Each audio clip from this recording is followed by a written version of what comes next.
Wa ma'asil udhun kal istima'i ilal ghibah wa ghairiha minal muharramat.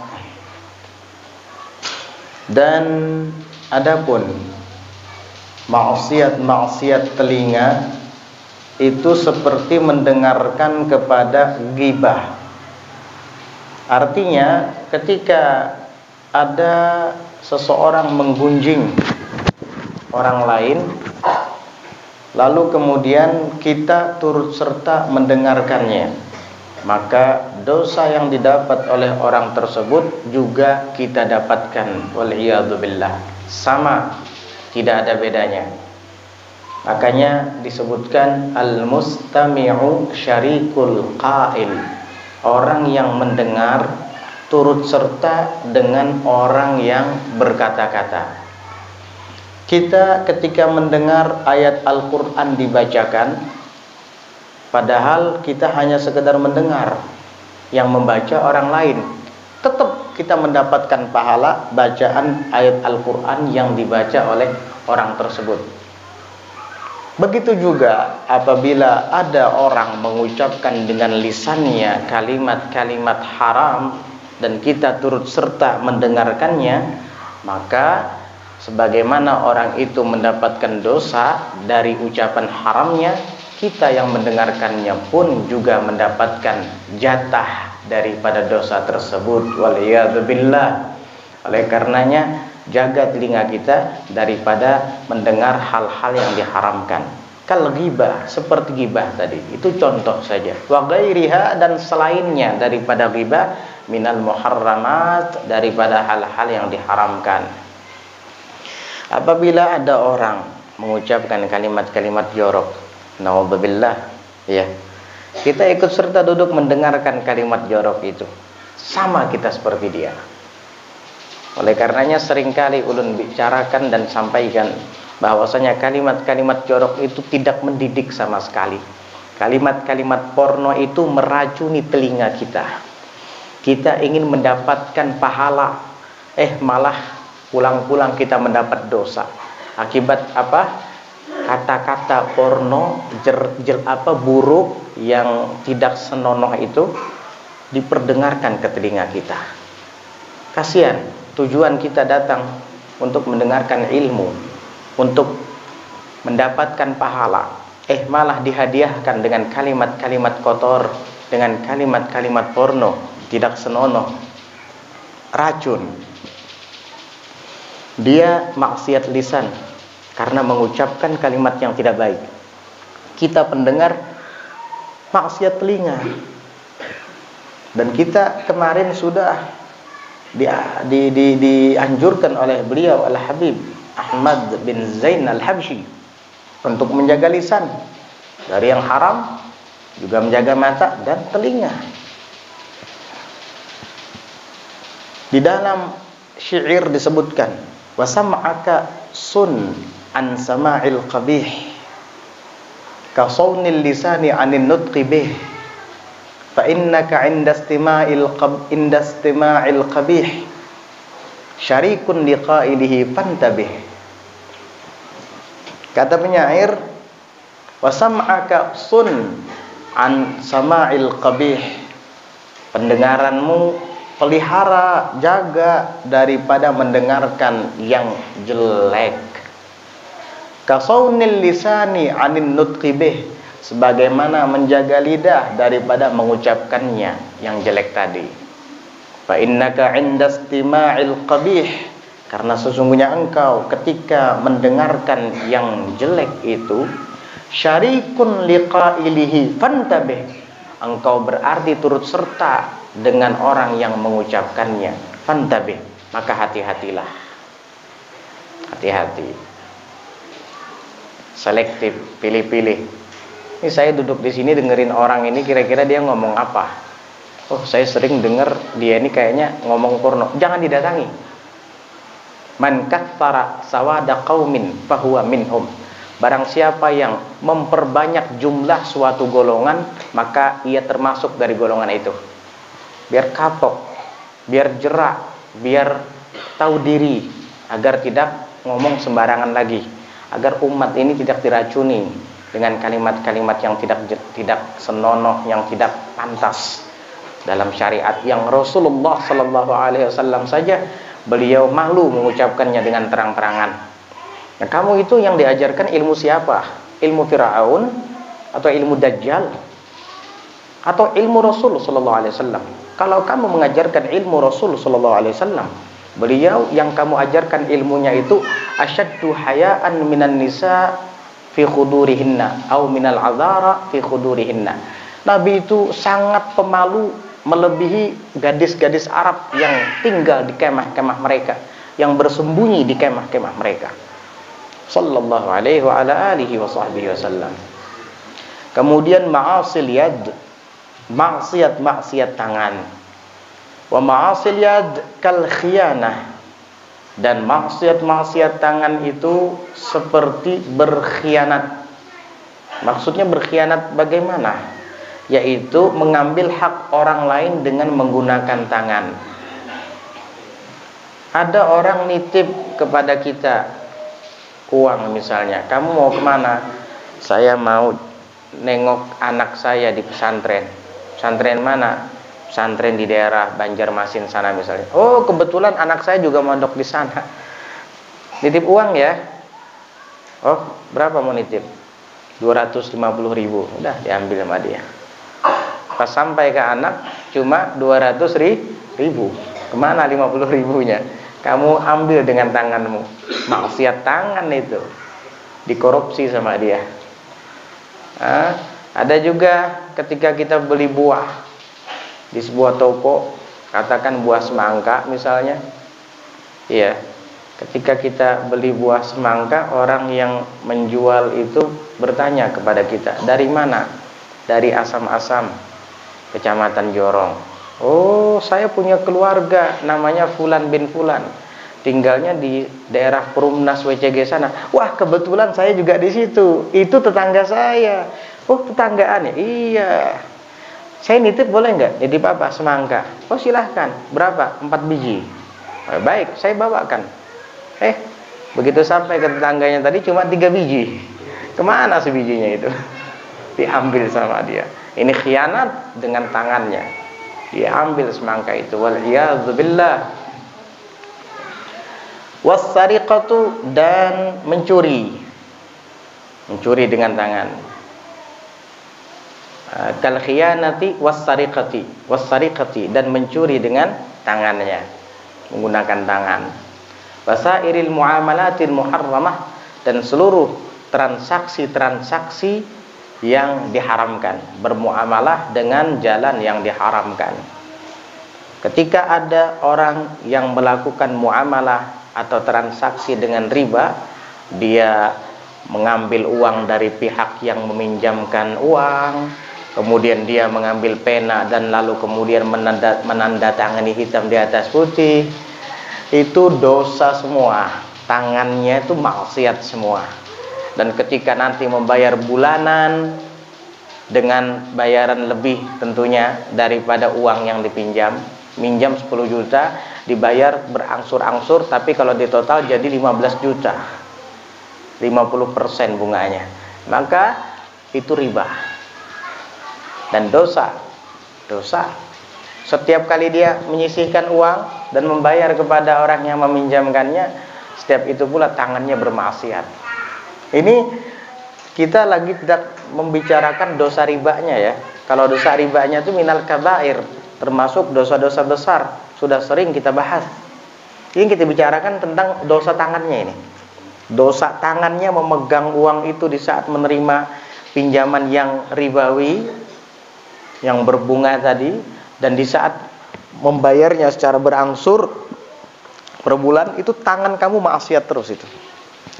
Nggak sadar. Ini kadang-kadang dosa yang tidak disadari seperti ini nih, yang membuat seseorang terjerumus ke dalam azabnya Allah Subhanahu wa taala. Karena dia tidak menyadari bahwa itu dosa. Dia hanya tahu bahwa dosa riba itu dosa besar. Jadi dia mungkin hanya merasa melakukan dosa riba saja.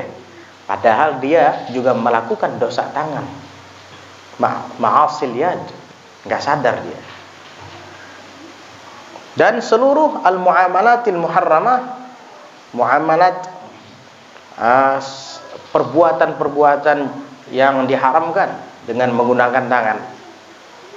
Apalagi contohnya, kal qatli, seperti membunuh orang.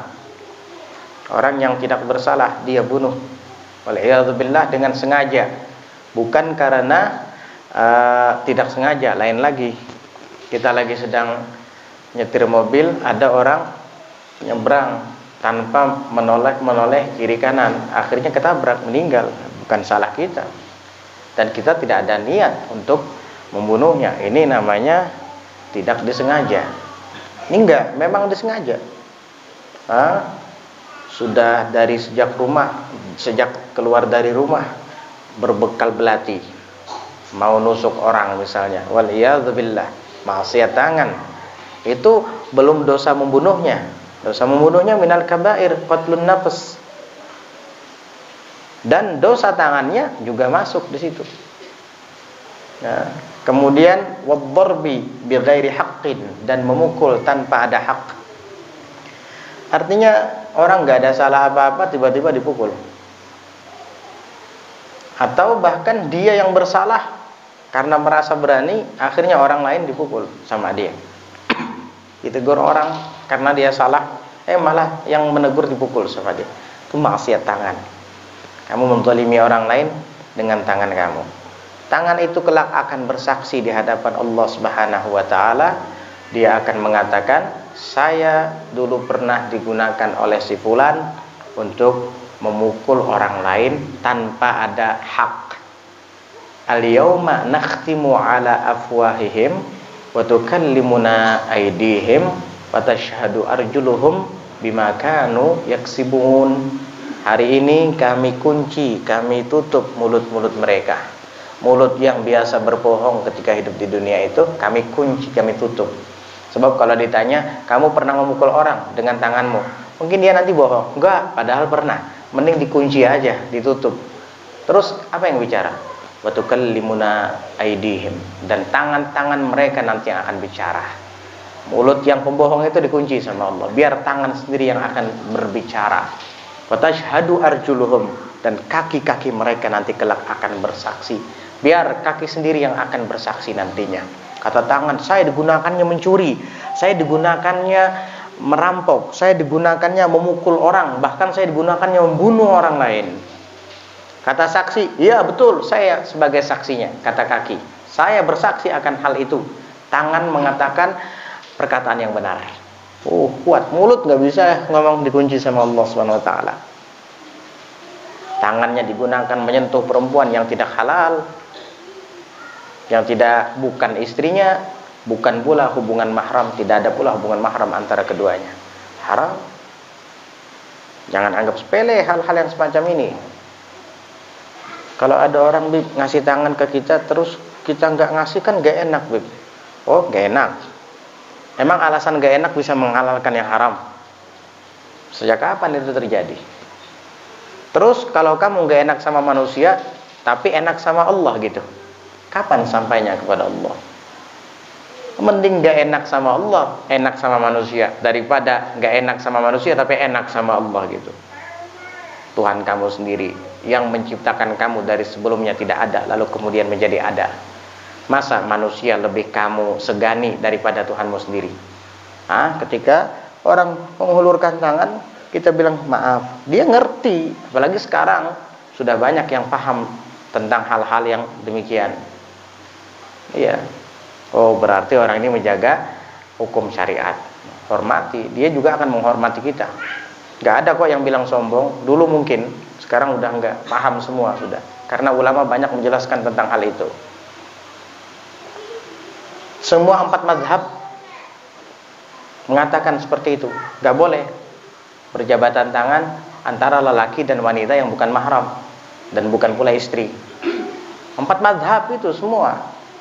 Kecuali Hanafi memang ada mengatakan kalau wanita itu ajuz, syauha, la tushtaha.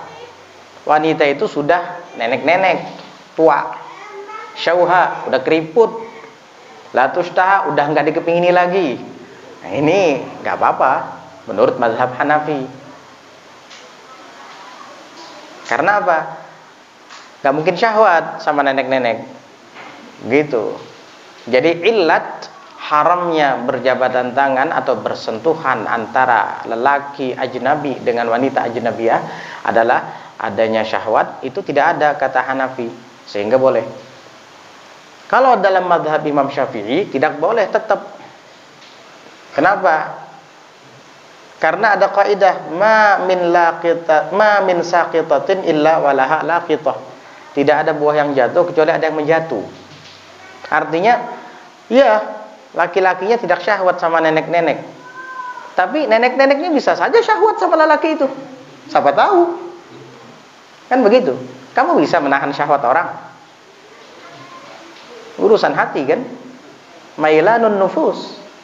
Siapa yang bisa jaga? Kamu gak syahwat. Kalau nenek, tapi nenek-neneknya syahwat gimana? Nah ini, ma min saqitatin illa walaha laqitah. Dan juga kalau ada orang, oh saya sudah gak apa-apa, saya sudah kebal, iman saya sudah kuat, gak mungkin syahwat. Emang kamu bisa aman dari setan, dari iblis? Kamu bukan nabi yang maksum. Andai pun kamu wali juga, kamu masih mahfuz, bukan maksum. Nabi yang maksum saja mengatakan, inni la amassu yadan nisa, atau yadan mra'atin la tahilluli, atau kama qala alaihi salatu wassalam, aku tidak pernah menyentuh tangan wanita yang tidak halal bagiku. Dalam riwayat lain, innila usafihun nisa, sesungguhnya saya tidak pernah berjabatan tangan dengan wanita. Bahkan ketika membaiat lelaki, Nabi berjabatan tangan. Ketika membaiat wanita untuk tidak menyekutukan Allah, berjanji untuk tidak mau mengubur anak-anak mereka, anak-anak wanita mereka lagi, dan seterusnya, untuk tidak mencuri, dan seterusnya. Itu dengan kalam, dengan perkataan. Maksum ini, kamu wali aja belum tentu sudah merasa lebih hebat dari Nabi Muhammad sallallahu alaihi wasallam. Illatnya dalam mazhab Imam Syafi'i madhinnatu syahwah, karena di situ ada dugaan syahwat, artinya ada indikasi syahwat. Jadi yang membuat haram berjabatan tangan itu sebenarnya bukan syahwatnya, tapi madhinnahnya itu ada dugaan, sangkaan berpotensi menimbulkan syahwat.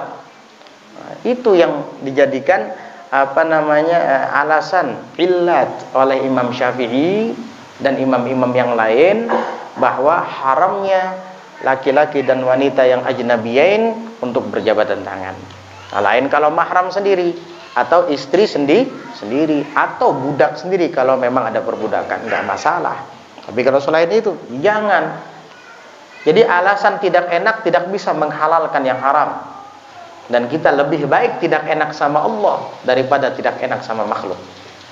Tidak enak sama Allah, sama makhluk tapi enak sama Allah. Berarti kamu segan sama makhluk tapi tidak segan sama Allah. Kebalik. Kapan sampainya kepada Allah kalau kamu kayak gitu? Artinya kehormatan makhluk lebih banyak di hati kamu ketimbang kehormatan Allah Subhanahu wa taala. Salah kayak gitu.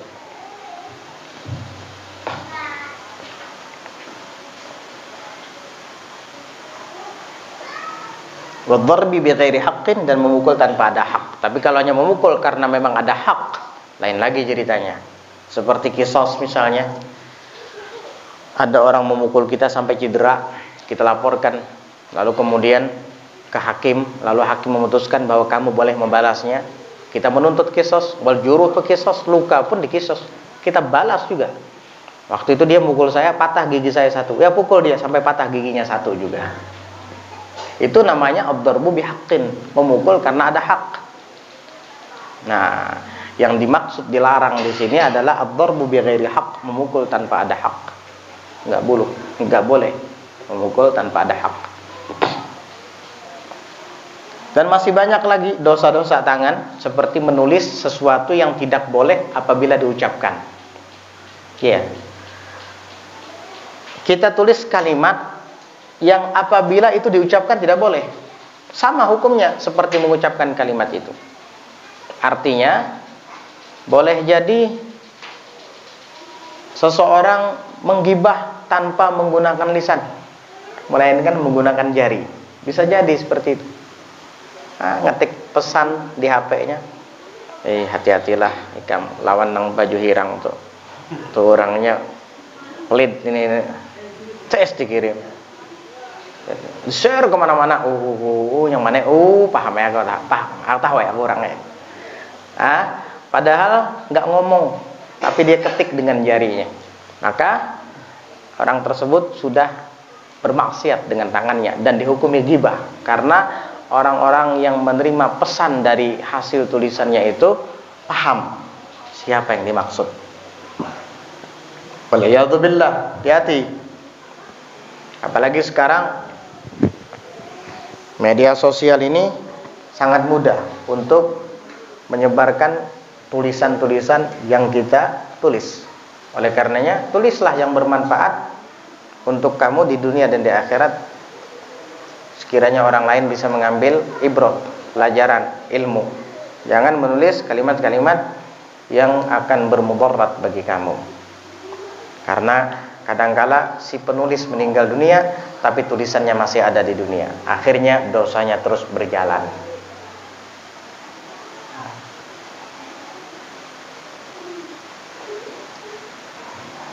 Ma'asir rijli, maksiat kaki. Wa ma'asir rijli, dan maksiat kaki. Al-mashyu fi si'ayatin bimuslimin au qatlih, yaitu berjalan fi si'ayatin, dalam berusaha melaporkan kepada penguasa, bimuslimin, dengan seorang muslim, agar orang muslim tadi dihukum oleh si penguasa. Itu disebut dengan si'ayah bahasa Arabnya.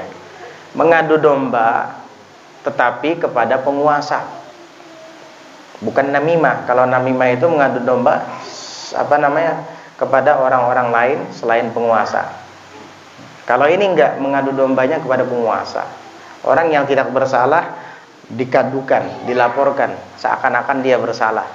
Akhirnya nanti ditangkap oleh penguasa. Itu si'ayah namanya. Dan itu termasuk maksiat kaki. Pergi ke situ kemari mencari-cari kesalahan orang, sehingga ketika kesalahannya tidak ditemukan, akhirnya dia berbohong, dia laporkan kepada penguasa dengan laporan-laporan palsunya tadi. Akhirnya orang tersebut dihukum. Waliyadzubillah. Maka itu disebut dengan si'ayah. Hati-hati yang jadi pengacara. Yang jadi pengacara itu harus jujur, harus membela kebenaran, jangan membela yang kaya. Ya, kebenaran harus dibela walaupun itu ada di pihak orang miskin. Ini enggak, kalau amplopnya tebal, kamu berani berapa bayar saya? Saya ini tahu enggak, pengacara handal, pengacara internasional. Dikasih uang sekian ratus juta, akhirnya berjalan ke situ kemari untuk bisa membela orang yang dibelanya itu. Akhirnya apa? Setelah itu dia menang. Akhirnya lawannya tadi yang tidak bersalah dipenjara, dihukum sama penguasa. Na'udzubillah. Bahaya, hati-hati itu si ayah itu. Itu kakinya setiap kali berjalan ke situ kemari, dosa itu. Au qatlihi, atau membunuhnya, itu berjalan dalam upaya membunuh orang muslim. Al-mashyu fi si'ayatin bimuslimin au qatlih, atau berjalan dalam upaya membunuhnya. Jadi ketika membunuh orang lain itu dia sudah berniat dari rumah, bukan dosa tangan saja, dosa kaki juga, karena dia berjalan ke arah orang tersebut dengan menggunakan kedua kakinya. Belum lagi nanti dosa membunuhnya. Waliyadzubillah. Apalagi au ma yadurruhu au ghairi dzalika min kulli ma hurrimal mashyu ilaih. Naam. Atau berjalan untuk sesuatu yang akan mencelakainya, mencelakai orang muslim tadi. Jadi kita berjalan dalam upaya untuk mencelakai orang muslim tadi. Nggak boleh. Sama, itu juga dosa maksiat kaki. Au ghairi dzalik, atau berjalan pada selain daripada itu. Min kulli ma harumal masyu ilaih, daripada setiap sesuatu atau perbuatan yang haram kita berjalan ilaihi kepadanya. Mau kemana kamu? Ada artis dari Jakarta, pangeran dangdut sama ratu dangdut. Jalan akhirnya istrinya, anaknya, bahkan bayinya yang baru berusia 9 bulan dibawa juga, demi hanya untuk menyaksikan idolanya yang diidolakan orang gak jelas. Na'udzubillah. Itu bukan hanya dosa kaki, bahkan bisa jadi dosa mata juga, memandang kepada yang tidak halal. Betapa banyak di sana wanita-wanita yang membuka auratnya, yang menggumbar syahwat. Dan juga dosa telinga lagi, mendengarkan kepada lagu-lagu yang didendangkannya. Na'udzubillah. Ini maksiat semuanya ada, maksiat kaki, maksiat mata, maksiat telinga. Hati-hati, itu diharamkan berjalan ke tempat-tempat tersebut.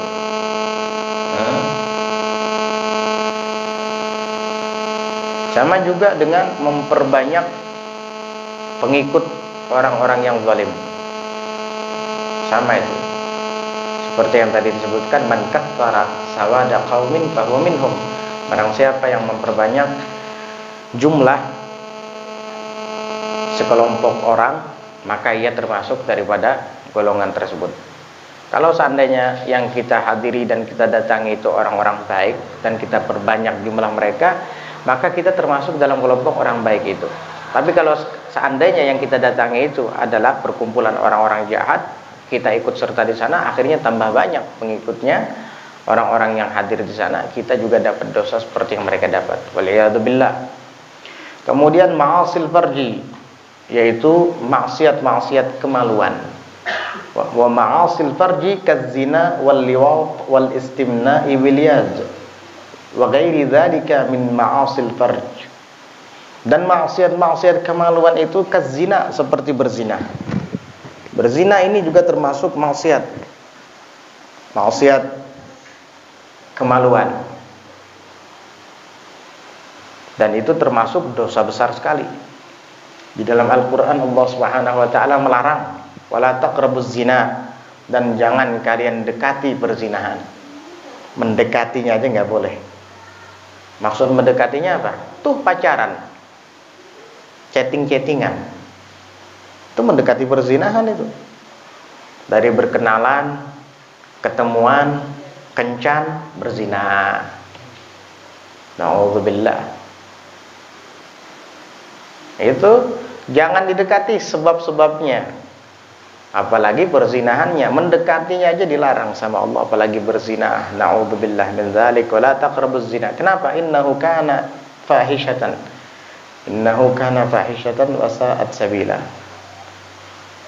Sesungguhnya perzinahan itu adalah perbuatan keji dan jalan yang terburuk. Kenapa? Karena ada jalan yang halal, yaitu menikah. Kenapa harus berzina? Waliyadzubillah.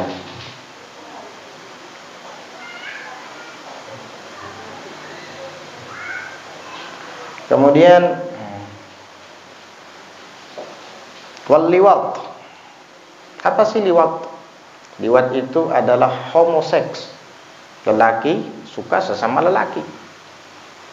Ini adalah manusia yang jahil, yang bodoh-bodoh. Yang bilang itu siapa? Allah Ta'ala, bukan ulun. Di dalam Al-Quran Allah berfirman, atatuna rijala syahwatan min dunin nisa bal antum qaumun tajhalun. Apakah kalian melampiaskan syahwat-syahwat kalian kepada sesama lelaki dan tidak mau kepada wanita dengan cara menikahi mereka misalnya? Bal antum qaumun tajhalun. Bahkan kalian itu adalah sekelompok golongan yang bodoh-bodoh, kata Allah. Nah, jadi kalau ada komunitas homoseks, gay dan sejenisnya, itu komunitas orang-orang bodoh. Al-Quran yang bilang, Allah Ta'ala yang menyatakan kebodohan mereka. Nah, komunitas orang-orang bodoh ini jangan sampai dibiarkan, ya, apalagi dilegalkan. Kalau komunitas orang yang bodoh-bodoh ini dilegalkan, berarti yang melegalkannya lebih bodoh lagi. Na'udzubillah. Bal antum qaumun tajhalun. Biar jangan nyalahkan ulun. Ulun menyampaikan Al-Quran. Yang mengatakan tajhalun itu bodoh itu Allah Ta'ala. Na'udzubillah min dzalik. Liwat itu diharamkan oleh seluruh agama, bukan Islam saja. Seluruh agama, non-muslim semuanya mengharamkan, tidak membenarkan adanya liwat. Apalagi waktu terjadi di zaman Nabi Allah Lut alaihi salam, sampai kemudian mereka diazab dengan azab yang tidak pernah ditimpakan kepada umat-umat sebelum mereka. Itu azab yang sangat luar biasa. Kampungnya itu diangkat, kampung Sadum namanya. Kampung Sadum itu diangkat sampai mendekati langit pertama. Itu malaikat-malaikat mendengarkan suara kokokan ayam dari saking dekatnya dengan langit. Diangkat lalu dibalik sama Allah sampai jatuh ke tanah. Itu murka banget, berarti Allah Ta'ala sudah sampai kayak gitu. Mu'tafikat kaum Sadum, kaum Nabi Lut. Sebaliknya begitu juga wanita yang suka sama jenis sesama wanitanya, yaitu komunitas LGBT itu. LGBT, L lesbian, G gay homoseks, B biseksual, ACDC, sama wanita boleh, sama laki-laki boleh. Setan ini, iblis. Habis itu apa lagi? Biseksual dan transgender. Apa sih transgender? Transgender, trans itu kan merubah, gender itu kelamin. Ya, terlalu keren transgender. Bilang aja bencong selebor, selesai. Ya itu, bencong selebor itu transgender. Tapi transgender ini lebih parah lagi sih. Karena apa? Sampai kelaminnya tuh dioperasi, biar laki-laki itu jadi kayak perempuan. Bahlul ini. Yang suka sama dia lebih bahlul lagi, nggak punya otak. Ada perempuan yang jelas-jelas apa milih bencong. Nanti kalau pian punya anak mau kawin, jangan bencong yang menghiasinya. Anak perempuan pian didandanin sama bencong, itu bukan perempuan tuh, laki-laki itu. Anak pian ganti pakaian di hadapan dia, di hadapan bencong, biarnya bencong juga. Emang bencong nggak punya syahwat apa? Wadiyadzubillah. La'anallahu al-mutasyabbihina minar rijali bin nisa wal mutasyabbihati min nisa'i bir rijal. Allah melaknat, mengutuk wanita lelaki-lelaki yang meniru kaum wanita, sebaliknya wanita yang meniru-niru kaum lelaki. Itu dilaknat sama Allah, marah Allah, diusir dari rahmatnya. Pian undang itu ke tempat acara perkawinan anak pian, sama saja pian mengundang orang yang dilaknat sama Allah Subhanahu wa taala. Mudah-mudahan bencong-bencong ini sadar semua, taubat kepada Allah Subhanahu wa taala. Kamu itu laki-laki bukan perempuan, jangan mau jadi perempuan.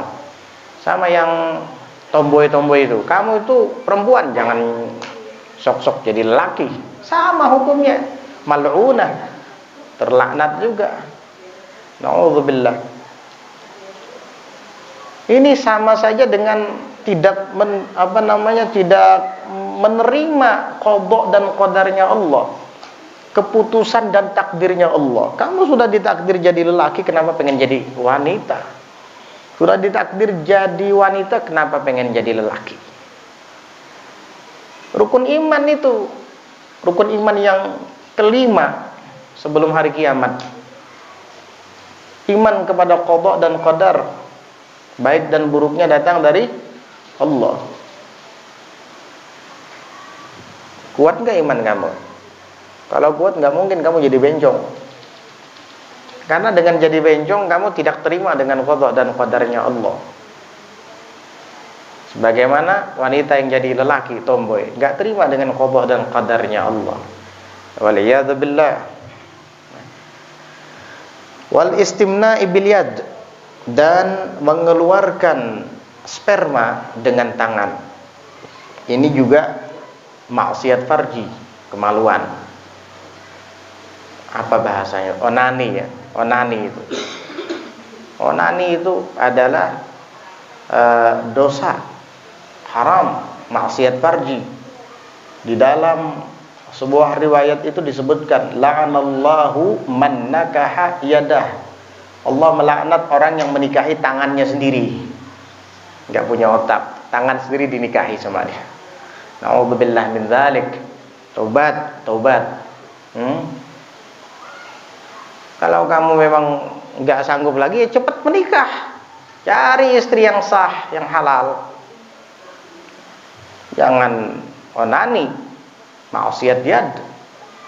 Apa maksiat tangan dia juga, maksiat farji juga. Waliyadzubillah. Makanya setiap kali beristinja, baca doanya setelah selesai dari istinja.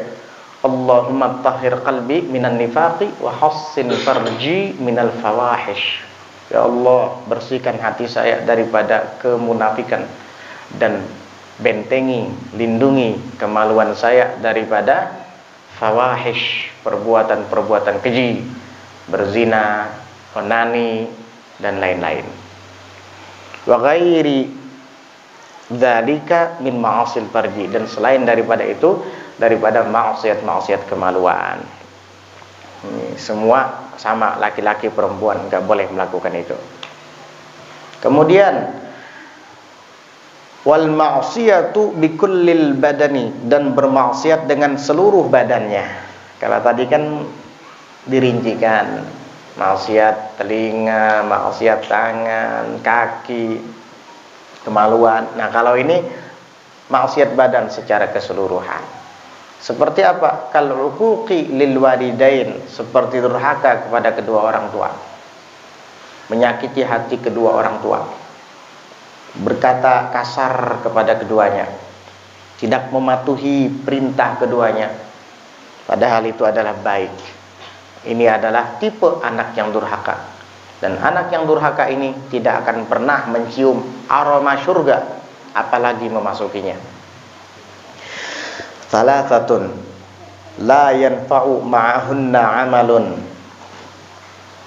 al-isyraku billah, wa uququl walidain, wal firaru yaumaz zahf. Ada 3 hal yang tidak ada gunanya amal jika 3 hal itu ada pada seseorang. Tidak ada gunanya amal. Ente puasa setiap hari sampai kurus jadi lidi.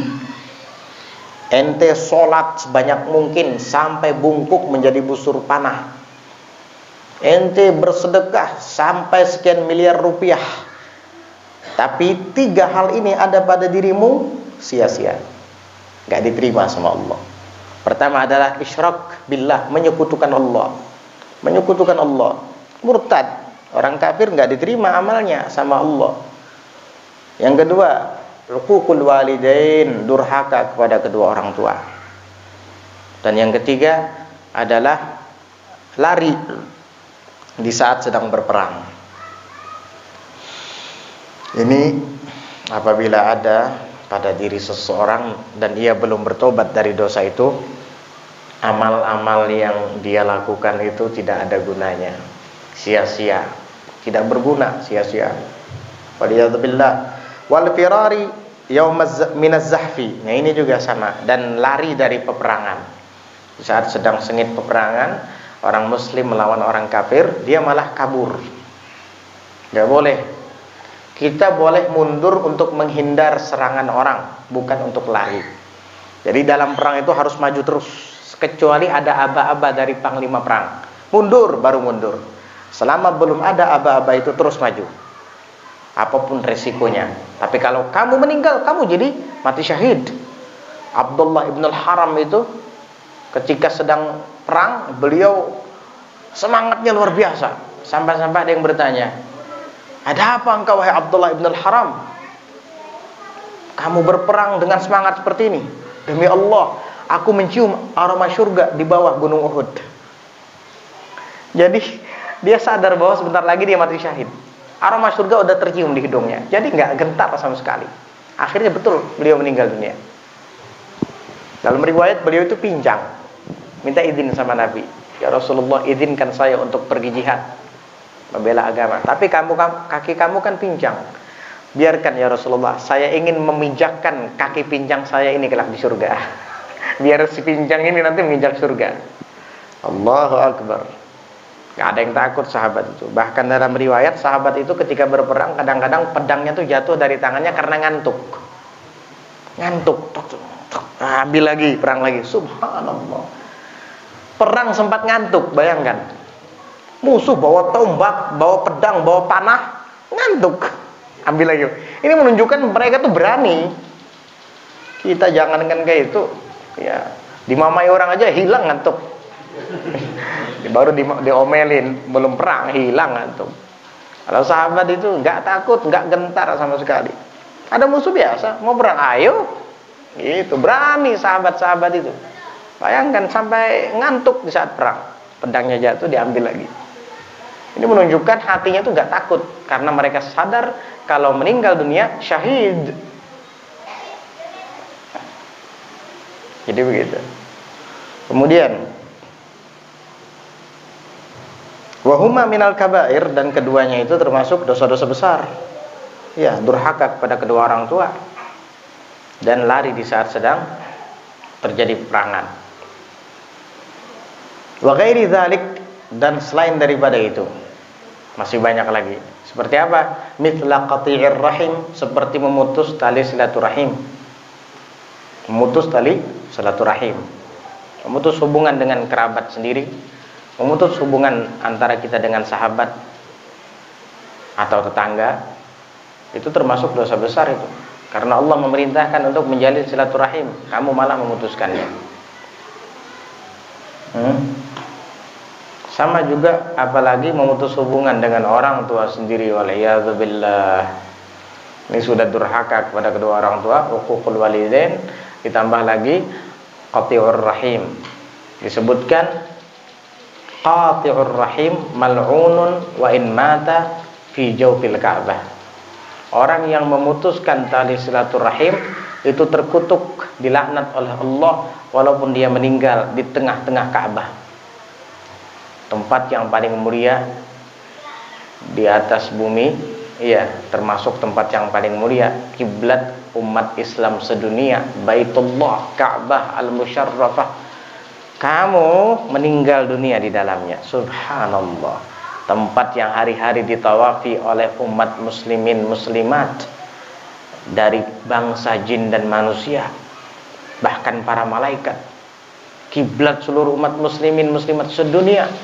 Kamu meninggal di tengah-tengah sana, tapi kamu memutus tali silaturahim, tetap kamu dilaknat sama Allah Subhanahu wa taala. Masya Allah, Sidin meninggal dunia pas lagi sedang umrah di Mekah meninggal. Tunggu dulu. Baguslah kamu husnudzon, prasangka baik, tapi belum tentu dia selamat. Meninggal di Mekah tidak menjamin. Barangkali sebelum dia berangkat umrah atau haji, dia qati'ur rahim, memutus tali silaturahim. Hati-hati. Tanggung kalau cuma meninggal di Mekah saja. Di dalam Ka'bah, yaitu tetap dilaknat sama Allah. Ini nggak tanggung-tanggung. Dalam Ka'bah, bukan hanya di Mekah. Hati-hati dengan perihal menjalin silaturahim. Bukan berarti mentang-mentang naik haji lo meninggal hebat, umrah meninggal hebat di Mekah. Belum tentu. Kalau dia meninggal dalam keadaan qati'ur rahim, belum sempat minta halal, minta ridho dengan orang yang ada di kampung halamannya, dengan tetangga yang ada di sebelah rumahnya, mal'un, dilaknat walaupun meninggal di Mekah. Bahkan meninggal di jawfil Ka'bah, di perut, di tengah-tengah rongga Baitullah, Ka'bah. Mal'un kalau dia qati'ur rahim. Na'udzubillah min dzalik. Wa zulmin nas, dan seperti menzalimi manusia, menzalimi orang lain. Macam-macam menzalimi itu, seperti berlaku curang. Seorang pedagang menakar tapi dia mengurangi dalam takaran, atau menimbang, dia curang dalam timbangan. Dagingnya lah disetting supaya yang ringan jadi seperti berat. Macam-macam modusnya. Na'udzubillah min dzalik. Orang-orang seperti ini disebut dengan mutaffifin. Allah Subhanahu wa taala berfirman di dalam Al-Qur'an, Wailul lil mutaffifin alladzina idza iktalu 'alan nasi yastawfun wa idza kaluhum aw wazanuhum yukhsirun. Ala yadhunnu ulaika annahum mab'utsun liyaumin 'adzim. Nih, celaka, wail bagi orang-orang yang culas, orang-orang yang curang, mutaffifin, yang mengurangi timbangan dan takaran. Kalau menakar untuk orang lain, mereka selalu merugikan. Yang seharusnya seliter, di bawah literannya ditebelin sehingga kurang sejari. Orang mengira seliter betul, padahal kurang sejari. Kali 10 liter, sejari 10 jari tuh. Iya, berapa kurangnya? Subhanallah. Belum lagi nang digancu. Nukar beras 20 liter atau sebelek dalam sekarung. Nah, padahal bekas digancu. Itu kalau digancu berapa yang hilang itu? Sekali gancu, 2 kali gancu, 3 kali gancu. Tahu gancu kan ya? Mengurangi, hati-hati itu. Makanya ada di karung tulisan jangan digancu. Ya, biar nggak mengurangi timbangan orang. Ya, begitu. Na'udzubillah, curang itu. Atau menggabungkan buah manis dengan buah yang kecut. Ini jeruk asli, ini jeruk madang, ini jeruk madang. Udah, di atasnya manis-manis, di bawahnya masam-masam. Wah, coba aja pian ke Bapak. Kalau menggigih, harus sampai ke dalam kan dia. Kayak kada percaya jalan lun. Padahal dah seru berdusta. Kalau kemudian ketahuan, sarik kurang menggigih ke dalam, berdosa kan dia. Ini kada percaya kah pian? Pas dia sekalinya manis bang di atas, pas nukar sekilo, sekalinya lain nang dicoba, lain nang dijual. Curang. Terbuka aja, bilang, ya ini manis, limau badang, kalau ini yang limau biasa. Mau yang mana? Serapian. Atau misalnya, kalau memang tidak tahu, ulun kada tahu juga manis lon masamnya, kayak ini bang sudah barangnya. Nun benak nukar silakan, nun kada ya seserapian juga. Ulun kada pernah mencoba perbigi bang. Cuman menghadap serapian aja mana kau coba. Nun masak setuju tukari, mending kayak gitu, terbuka. Ya, jangan zalim kepada orang. Ala yadhunnu ulaika annahum mab'utsun liyaumin 'adzim. Tidakkah mereka mengira, yakin bahwa mereka itu kelak akan dibangkitkan di hari yang besar, itu hari kiamat. Akan diperhitungkan amal perbuatan masing-masing di yaumul hisab. Na'udzubillah min dzalik. Wallahul muwaffiqu wal mu'in, dan Allah adalah zat yang memberikan taufik serta zat yang maha menolong kepada hambanya lima yuhibbu wa yarda, untuk mendapatkan apa yang disukainya dan diridhoinya. Mudah-mudahan Allah Subhanahu wa taala berikan taufik kepada kita, juga membantu kita untuk melakukan segala hal yang disukai oleh Allah dan diridhoi oleh Allah Subhanahu wa taala. Amin Allahumma amin. Wa salatuhu wa salamuhu ala sayyidina Muhammadin, dan salawat Allah serta salamnya tercurah atas Sayyidina Muhammad wa alihi dan keluarganya wa sahbihi wasallam. Amin Allahumma amin. Sahabatnya dan salam sejahtera atas mereka. Tamat kitab kita malam ini. Kitab Ar-Risalatul Jami'ah. Khatam sudah. Ya. Insyaallah nanti kita sambung lagi dengan kitab lain, dan masih belum carikan dulu kira-kira kitab apa yang akan kita baca nanti, ya. Tapi mungkin kita menyambungnya setelah ulun datang dari umroh. Insyaallah 2 minggu lagi ulun akan menunaikan ibadah umroh, kemudian ziarah ke Hadramaut, kemudian ziarah ke Mesir, dan kembali lagi ke Indonesia. Mohon doanya agar dilancarkan insyaallah. Mungkin selama kurang lebih 22 hari. Bawa rombongan, bawa jamaah. Insyaallah mungkin bulan Syawal nanti habis hari raya berangkat lagi nanti. Yang mau ikut ayo gabungan kita. Mudah-mudahan insyaallah ada langkahnya, ada jalan, ada panggilan, bisa sampai ke sana insyaallah. Bulan Syawal nanti habis hari raya insyaallah. Amin, Allahumma amin.